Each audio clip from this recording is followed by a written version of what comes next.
Ok. Bonjour à tous et bienvenue pour cette partie 2 qui traite toujours du même chapitre, l'affirmation des rois capétiens et valois. Et ce qu'on va faire dans ce cours, c'est corriger les activités 3 et 4 et commenter un petit peu aussi le contenu du cours. Donc je rappelle pour tous les élèves qui suivent mes cours que vous faites les activités au rythme que vous pouvez avoir. Moi, je mets les activités en ligne dès que je peux, mais ça ne veut pas dire qu'il faut les faire tout de suite, hein. Je sais bien que vous avez beaucoup de travail dans toutes les matières.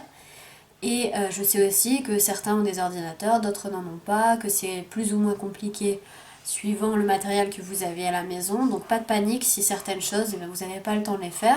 Le but de la vidéo YouTube, c'est de pouvoir au moins regarder ce que les autres ont fait pour suivre. D'accord?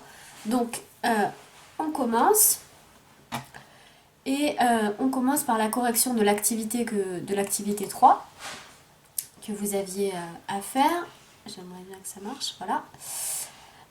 Et cette activité, elle tournait autour de deux grands personnages, Charles VII et Jeanne d'Arc. Donc, si vous ne l'avez pas encore faite, vous pouvez toujours télécharger l'activité et la faire tout seul avant de regarder la correction. Si ce n'est pas possible, eh bien vous allez suivre avec nous. Cette activité, elle commençait par la lecture d'une vidéo. Que vous pouvez lancer. Je vais la lancer là, je vais en mettre un petit morceau, je ne vais pas la mettre en entier sur cette vidéo-là. Vous pouvez la regarder aussi à part, en entier. Vous pouvez, si vous n'avez pas la possibilité de la regarder, lire le texte qui remplaçait la vidéo dans l'activité que je vous ai laissée en pièce jointe. À ce moment-là, la France est déjà déchirée par un terrible conflit.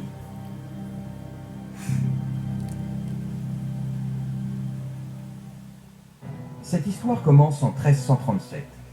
La branche aînée des Capets est éteinte. C'est désormais un Valois qui est assis sur le trône de France, Philippe VI. Il règne sur un pays unifié doté d'un beau domaine royal. Seul Édouard III d'Angleterre, le cousin de Philippe, possède encore la Guyenne, dans le sud-ouest du pays. L'affaire tourne mal lorsqu'Édouard revendique soudain la couronne de France. Sa mère est en effet la sœur du dernier capétien direct. Mais en France, selon la loi salique, seul un homme peut hériter du trône. C'est le point de départ de la guerre de 100 ans. Première fois. Des alliés se précipitent à la rescousse du roi de France. Ces chevaliers ont un aigle sur leurs écus. Ce sont les troupes de Charles IV, le souverain récemment élu du Saint-Empire.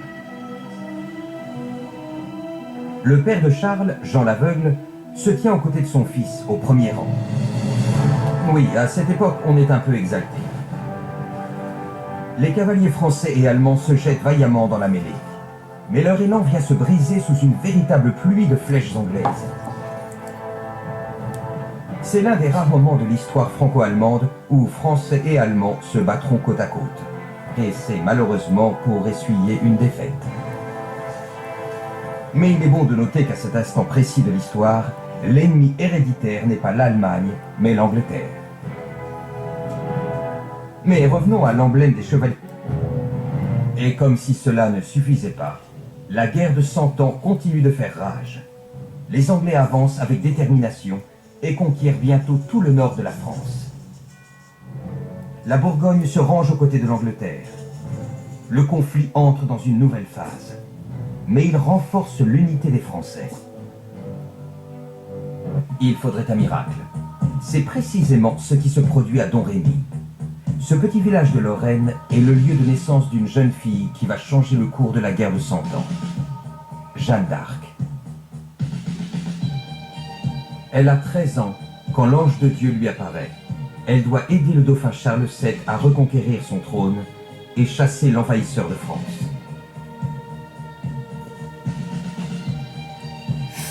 Mais avant de lever l'épée contre les Anglais, elle prend un couteau.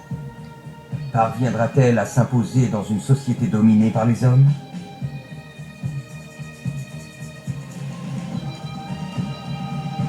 En tout cas, elle a lancé une mode. La coupe Jeanne d'Arc reste intemporelle. On va s'arrêter là, vous pouvez regarder la fin si vous voulez. Mais nous, on va s'arrêter là. parce qu'on en a assez finalement pour répondre aux questions qui nous intéressent. Alors, vous aviez ce deuxième document sur vos fiches d'activité où on retrouve les personnages qui vont concentrer notre attention, c'est-à-dire Jeanne d'Arc et le roi Charles VII qui va être défendu pour Jeanne d'Arc. C'est un roi de la famille des Valois qui souhaite gouverner le royaume de France. Donc voici les questions que vous aviez, les questions que vous aviez sur votre fiche d'activité, hop, et auxquelles nous allons répondre tout de suite. Pourquoi le conflit reprend entre le roi d'Angleterre et le roi de France? On avait vu dans les activités précédentes qu'il y avait déjà eu des conflits entre eux deux. Et bien pourquoi est-ce qu'il reprend? Parce que la dynastie des Capétiens n'a plus de descendants directs et la question se pose, qui va hériter du trône? Il y a deux possibilités. D'un côté, un membre de la famille des Valois, cousin on va dire, et de l'autre côté, un membre de la famille des Capétiens, mais du côté féminin, et qui se trouve être le roi d'Angleterre. Donc, on se demande, est-ce que c'est un Valois qui va diriger le royaume de France, ou est-ce que c'est le roi d'Angleterre? Et tous les deux souhaitant en diriger, ils vont se disputer le trône. Donc le roi d'Angleterre revendique le pouvoir sur le royaume de France. Comment s'appelle la guerre entre le roi d'Angleterre et les rois valois? Vous l'avez sûrement entendu, c'est la guerre de 100 ans qui a duré d'ailleurs un peu plus de 100 ans. C'est-à-dire c'est une guerre qui va s'étendre sur plusieurs personnages, sur plusieurs rois. Puisqu'elle dure 100 ans, c'est pas deux mêmes rois qui vont se disputer. Quelle femme va aider Charles VII, le Valois, à combattre les Anglais? Eh bien, cette femme, c'est Jeanne d'Arc, que vous avez représentée ici, et qui va considérablement aider Charles VII pour récupérer son trône et une partie des territoires qui lui avaient été pris par le roi d'Angleterre. Jeanne d'Arc va tellement l'aider qu'il va même être couronné roi de France, et ce, dans la cathédrale de Reims. Alors, voici un petit extrait d'un film sur Jeanne d'Arc, dans lequel on voit le couronnement de Charles VII. Alors bien sûr c'est un film de fiction, hein, c'est une reconstitution, mais vous avez la cathédrale de Reims, les membres de l'église qui soutiennent Charles VII et lui-même qui va s'avancer, entouré de l'armée de Jeanne d'Arc et en sa présence, pour être couronné roi. Je ne vais pas la laisser en entier, mais ça vous donne un petit peu une idée du déroulement d'un couronnement à cette époque-là, et en particulier de celui-ci qui est important par rapport à ce dont on parle. Donc dans la cathédrale de Reims. Hop. Document 3. Ce document 3, de quoi est-ce qu'il nous parlait? Eh bien, il nous parlait de Jeanne d'Arc, justement. Alors je vais vous le lire rapidement. En pleine guerre de 100 ans, Jeanne dit être missionnée par Dieu pour apporter son aide au roi Charles VII. Elle lui répète ce que les voix lui auraient dicté. Il convient que tu mènes une autre vie et que tu accomplisses des actions merveilleuses, car tu es celle que Dieu a choisie pour être la réparation du royaume de France, l'aide et la protection du roi Charles VII. Revêt un habit d'homme, en prenant les armes, tu seras chef de guerre. Toutes choses seront gouvernées par ton conseil. Donc ça, c'est ce que Jeanne d'Arc dit avoir entendu. Donc qui, selon elle, lui a demandé d'aider Charles VII? Eh bien, selon elle, c'est Dieu qui lui a demandé de le soutenir. Comment Jeanne d'Arc doit-elle aider Charles VII à récupérer sa couronne? Elle doit s'habiller en homme et conduire une armée, c'est-à-dire combattre la présence des Anglais. Nous avons déjà répondu à la plupart des questions, mais on va confirmer ces informations à l'aide de cette carte. Donc voici la carte qui nous intéresse, qui s'intitule « La chevauchée de Jeanne d'Arc » et sur laquelle on voit représenter des territoires avec 3 couleurs importantes. La couleur bleue qui sont les régions qui sont fidèles au roi de France, c'est-à-dire sous le contrôle de Charles VII. Et en orange et en jaune, les régions qui sont soit occupées par les Anglais, soit alliées aux Anglais, c'est le cas des régions en jaune ici. Donc en quelles couleurs sont représentées les régions de France qui combattent contre Charles VII? On l'a dit, en orange et en jaune, c'est-à-dire tout le nord, est de la France, et ici, cette petite région qu'on appelait la Guyenne. Quelle ville a été libérée, c'est-à-dire gagnée par Charles VII grâce à Jeanne d'Arc? Eh bien, il suffit de suivre le parcours de Jeanne d'Arc. Elle rencontre Charles VII ici, en 1429, et elle va à la tête d'une armée délivrer la ville, délivrer, on dit en tout cas la délivrer pour les Français, délivrer la ville d'Orléans. D'accord? Donc c'est Orléans qui est la ville qui a été libérée par Jeanne d'Arc. Suite à cette victoire, qui était un petit peu inespérée, elle va continuer sa chevauchée, donc remonter avec ses armées, jusqu'à Reims, où Charles VII va être sacré roi, sacré grâce à la présence de l'Église. Mais qu'arrive-t-il à Jeanne d'Arc juste après? Elle est capturée par les Bourguignons et elle est livrée aux Anglais qui décident de la condamner à mort et de la brûler à Rouen en 1431.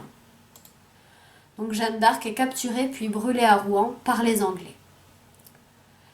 Voilà pour le destin un peu tragique de Jeanne d'Arc. Mais pour Charles VII, qu'est-ce que ça apporte? Eh bien, ça lui apporte un domaine, donc voilà comment Jeanne d'Arc a terminé, ça lui apporte un domaine beaucoup plus important, beaucoup plus étendu, et la fin de cette guerre de 100 ans va considérablement renforcer son royaume et son pouvoir. Donc nous en venons au grand 2, la naissance de l'État monarchique. Au XIVe siècle, le conflit entre le roi d'Angleterre reprend, entre le roi d'Angleterre et le roi de France, pardon, il manque un morceau. La guerre de 100 ans, 1337-1453, dévaste le royaume, donc cette guerre qui oppose roi d'Angleterre et roi de France, en tout cas roi valois.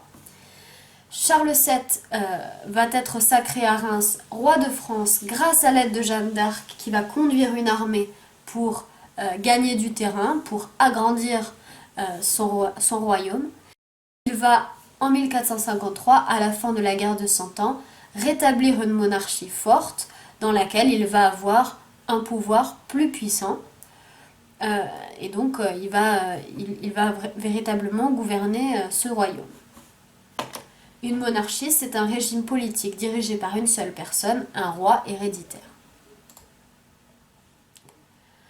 Alors, pour résumer un petit peu tout ce que vous avez fait depuis le début de cette leçon, parce qu'il y a beaucoup de dates, de rois, de dynasties, de noms de famille, je vous ai proposé de réaliser une frise chronologique que je vais corriger juste ici. Donc c'était l'activité numéro 4. Vous aviez le document à compléter directement sur Pronote, il fallait colorier, découper, coller, faire un petit peu ce que vous voulez, ou bien juste recopier la frise sur le cahier si vous n'avez pas la possibilité d'imprimer. Alors voici cette frise à nu qui va de 900 jusqu'à 1500 à peu près. La première chose que vous deviez faire, c'était compléter cette dynastie qui va ici jusqu'en 987, pas tout à fait bien placé. Et nous avons donc la dynastie des Carolingiens. Vous connaissez d'ailleurs Charlemagne dont on a parlé qui fait partie de cette dynastie. Quel roi est-ce qu'on pouvait placer à la fin de cette dynastie en 987? Eh bien c'est le roi qui va donner naissance à la dynastie suivante, c'est-à-dire Hugues Capet, 987-996, et qui donne donc naissance à la dynastie des Capétiens. Donc on a la famille royale des Carolingiens jusqu'en 987 et la famille des Capétiens à partir de 987. Dans cette famille des Capétiens, qui est-ce qu'on connaît comme roi? Eh bien, on connaît Philippe Auguste, sur lequel vous avez travaillé, qui arrive au pouvoir en 1180 et dont le règne s'achève en 1223, qui a par exemple gagné la célèbre bataille des Bouvines, que vous pouvez écrire sur votre frise chronologique, bataille au cours de laquelle il a notamment confisqué des fiefs au roi d'Angleterre, et affirmer son pouvoir royal. On aurait pu rajouter dans la dynastie des Capétiens le roi Louis IX, dont on a parlé dans la leçon, mais comme on n'a pas fait d'activité sur lui, je l'ai enlevé. On continue avec l'arrivée de la dynastie des Capétiens valois, ou des Valois tout court, c'est-à-dire des cousins des Capétiens qui vont se succéder aux Capétiens au trône du royaume de France, même si une bonne partie de ce royaume est occupée par le roi d'Angleterre à cette époque-là, qui revendique aussi le trône. Et parmi ces rois, celui dont on a parlé, c'est Charles VII, 1422-1461, qui a, et qui est connu pour ça, vu la fin de cette longue guerre qui a opposé les Valois aux Anglais, la guerre de 100 ans, 1337-1453. Vous pouvez rajouter le personnage dont on a parlé, mais qui n'a pas été roi, mais qui est quand même important puisqu'on en a parlé notamment pour la guerre de 100 ans. Il s'agit de Jeanne d'Arc que vous pouviez placer en dessous de la guerre pour vous rappeler son importance à cette époque-là. Voilà un petit peu la succession des rois et des dynasties dont on a parlé. Le but, c'est pas forcément de les connaître par cœur, mais c'est de bien comprendre qu'à partir de Hugues Capet, on a un renforcement du pouvoir royal où les rois de France vont devenir de plus en plus importants et ils vont véritablement prendre du pouvoir par rapport aux seigneurs qui gouvernaient jusqu'à présent les fiefs sur leur royaume, d'accord ? Jusqu'à devenir d'ailleurs, et c'est ce qu'on verra à la fin de l'année, je l'espère si on a le temps, un état absolutiste avec Louis XIV. Voilà, c'est terminé pour cette leçon. J'espère que ça a été assez clair. J'ai essayé de ne pas faire trop long. N'hésitez pas à la remettre pour écouter les corrections si vous en avez besoin. À très bientôt.